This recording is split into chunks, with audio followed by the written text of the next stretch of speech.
I'm Richard Randall, and welcome back to the Real Estate Voice with Barb Schlinker, the weekly radio show that informs and educates you on how to buy or sell real estate with Barb Schlinker, the owner of Your Home Sold Guaranteed Realty. Now, Barb, you've talked about the mistakes sellers should avoid when they're selling their home, but what are some tips for our audience on how to sell your home for more money and in less time? Well, Richard, it's an interesting market. We're still in a seller's market, but that doesn't mean home sellers can kind of step off the gas and just assume that when they throw their house on the market, everybody's going to want it, because there's competition out there. There's more competition than there was a year ago. Okay. But you still have a good environment, a good market, in order to get your home sold in a reasonable amount of time. We still have low inventory, but with the higher interest rates, it means that fewer buyers can afford those payments. So you absolutely have to be the best in your price range, the best available home. That's how you get top dollar. And some people want to push the price envelope and price it too high and think that the buyers are going to make an offer if they like it and just negotiate, but they won't. They're not going to do it because they just came off a bidding war market. Their expectation is that your asking price is basically the minimum of what you'll accept right now. So the way you get this right as a home seller is you want to make sure that you're very much involved in what we call the 3 Ps of real estate: pricing. Let me back that up. The 3 Ps in real estate: preparation, pricing, and then promotion. So the seller's responsible for preparation. You can get support on pricing, but ultimately it's the seller's decision. Promotion is all the agent. So don't let an agent mess that up. Pricing is absolutely critical. It is a part of marketing. It's one of the most important things that you can do. I always recommend to my clients to price what I call realistically versus optimistically. And so you want to make sure you get that right. And you cannot always rely on historic sales. You certainly cannot rely on Zillow, because they've already come in and lost $1 billion messing up pricing. So you want to make sure you pick an agent that actually has market experience to help you to decide what is that number to get the most amount of money. Let me give you an example. Just last month, I sold a home that was listed with another agent for months on end, even across the summer months when the yard's all pretty and it looks its best. It wasn't selling.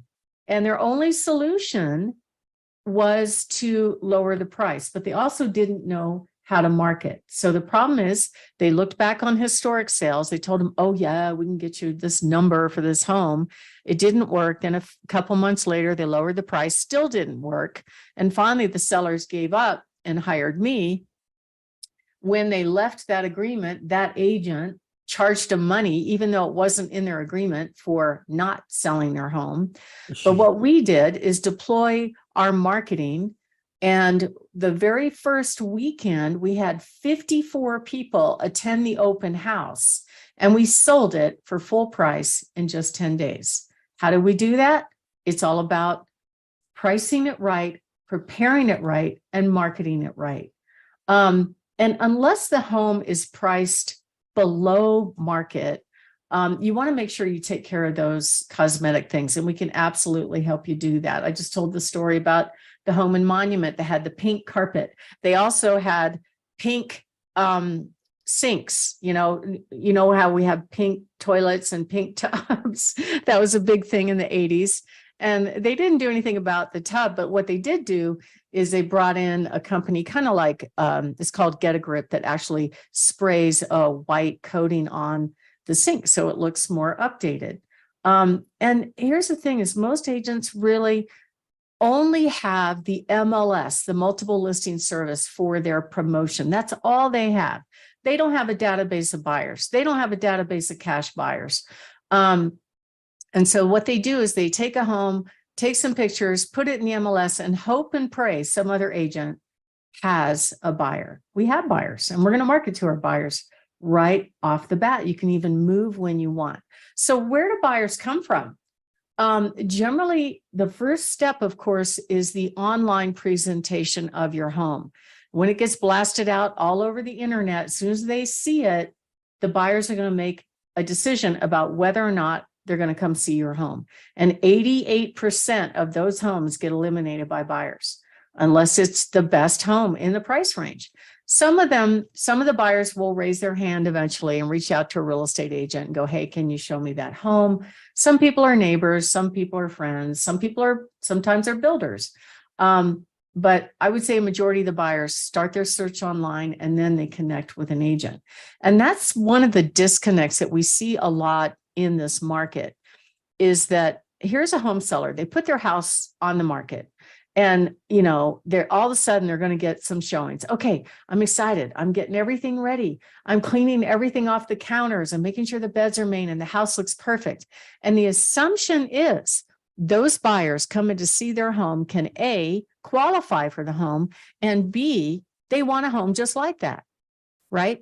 But the problem is what most agents do is they connect with a buyer via some kind of online marketing. They don't know if these buyers can buy a couch on Craigslist, let alone your home. And they also don't have any idea what the buyer wants.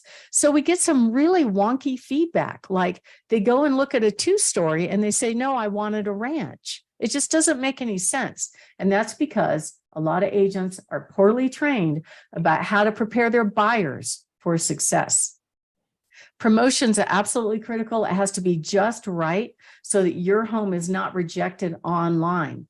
Things like having clutter in the home, so easy to take care of.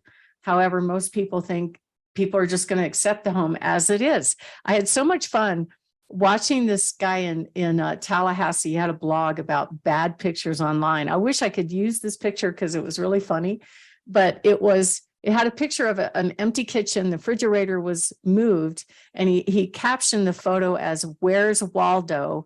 Let me give you a clue." And he had a little graphic of a lizard. So the picture of this kitchen had a little wall, like a half wall in the front part of the picture. And I looked at the wall and there's a lizard right on top of that wall. Oh Now, my Richard, gosh. would you go look at a house that had a lizard inside? No, It's so easy to fix these things, but agents mess this up all the time. It's unbelievable. So marketing's absolutely critical. Pricing's good, is important. Marketing, especially cosmetic stuff, to make sure that the home is move-in ready, especially flooring, because it's so hard to buy a home and then replace the flooring and then move in. Buyers just don't want to do that. The house does not have to be perfection, just so you know. I get the question a lot about, should I paint my house? Not necessarily. You don't have to paint the whole thing. If the paint is in good shape, it might have a few dings in here and there. It's probably okay. It's the dramatic colors that are a problem, or if it really looks visibly messed up.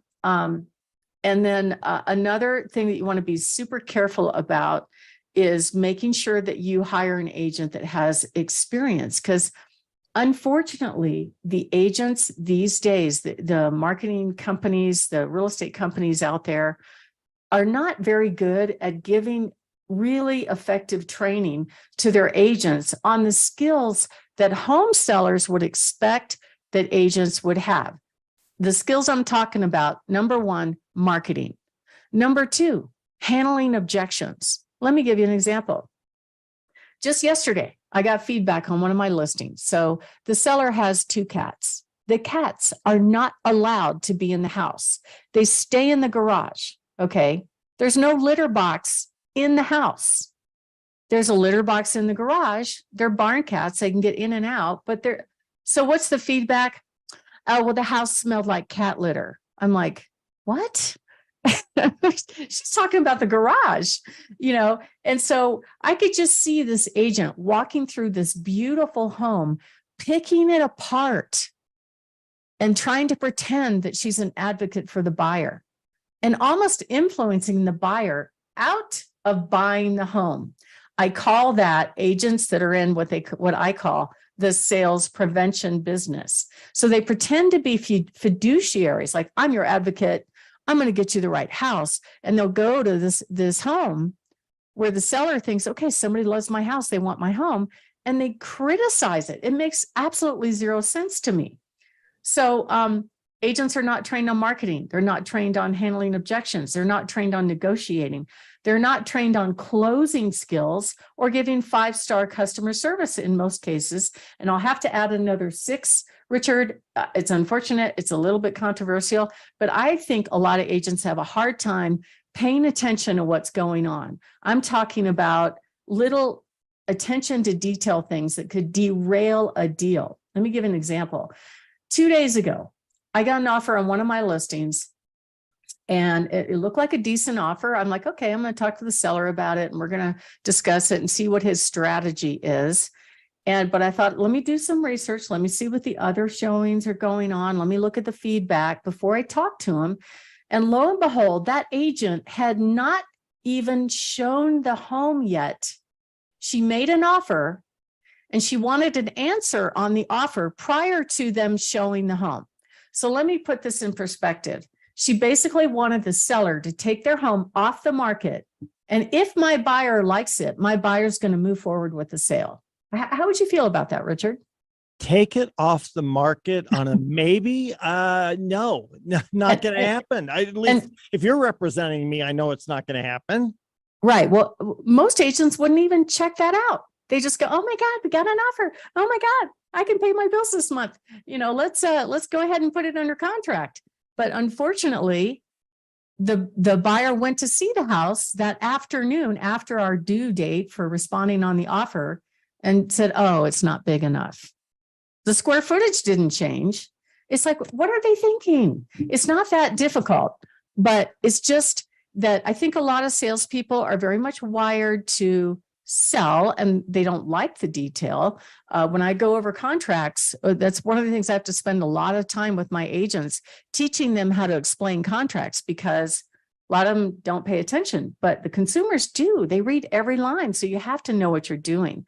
And so those are the kind of things that we have to deal with all the time, Richard. We're trying to help our clients get the most money and not have any issues that come up to make the experience bad. That negotiation and that attention to detail, Barb Schlinker, is one of the main reasons I recommend you a trusted Navy veteran when thinking of buying or selling a home. I'm Richard Randall. You're listening to the Real Estate Voice with Barb Schlinker. She is your real estate voice, your home sold guaranteed realty. And you can always reach Barb at 719-301-3900 or visit Barb Has the Buyers, because Barb does have the buyers. Speaking of which, Barb, tell us about some hot new listings that you have coming up and down the Front Range. I have an adorable remodeled home in Pueblo on Deanne Lane in under $200,000. Gorgeous home owned by the VA at $280,000 in Fountain. Another beautiful home close to Fort Carson on Wagon Hammer in the low fives. A spectacular Victorian. Price improved to $580 on East Platte, gorgeous home. And a couple of more Denver properties, one on Echo Drive in Castle Rock in the low sixes, brand new duplex in the mid sixes.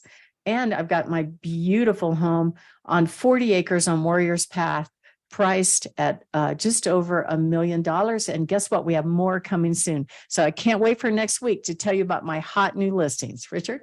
You've been listening to the Real Estate Voice. And if you're thinking of making that move, call Barb at 719-301-3900 or visit barbhasthebuyers.com. You can see replays of the show on Barb's YouTube channel, Barb Schlinker, or listen to the podcast on all of the podcast platforms, Apple Podcast, iHeartRadio, many, many others. Thank you for listening this weekend. Reach out to give Barb a call, 719-301-3900. Remember, she is your real estate voice. Thanks for listening. Have a great week. Thank you. You too.